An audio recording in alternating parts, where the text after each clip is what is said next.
Balki rostdan ham Angliya Premyer Ligasi dunyoning eng kuchli chempionatidir. Qarang, ularda hali ham chempion nomi aniqlanmadi va yuqori saviyali kurash davom etmoqda. Yuqoridagi 4 ta chempionatda esa chempionlar aniqlanib bo'lindi. Hozir kanalimga obuna bo'ling batafsil shu haqida.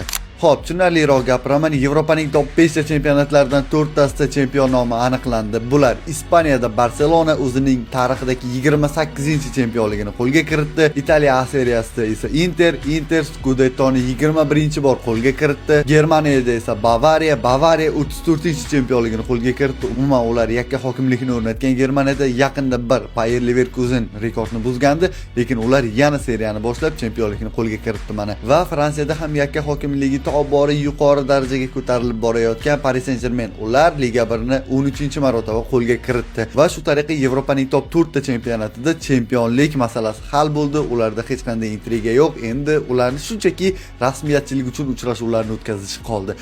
Lekin Premier Ligada hali chempionlik kurashi yuqori darajada. Hozir kurashda Manchester City va Arsenal qolgan. Ularning o'rtasida bor yo'g'i 2 ochko, Arsenalda 79 ochko, Manchester Cityda 77 ochko va ularning oldida 2 tur qoldi. Tasavvur qiling, Premier Ligada shu qadar yuqori darajada kurash bo'lyaptiki, 36 ta tur davomida bir-biri bilan talashib keldi bu ikki klub. Va hech kim kafolat bermaydi Manchester City chempion bo'lib ketishiga va xuddi shunaqa Arsenal chempion bo'lishiga ham hech kim kafolat bera olmaydi. Va mana shunaqangi kurashlar aslida chempionatning darajasini ko'rsatib beradi. To'g'risi, men chempionatlarni mavqeini klublarning Yevropa miqyosidagi natijalari bilan emas, umuman ichki chempionatdagi raqobatga bog'layman. Ichki chempionatda bir-biri bilan qay darajada kurasha olyapti va sal jaydarachasiga aytganda o'z pog'onalari uchun jamoalar qay darajada bir-birini go'shtini yeyapti.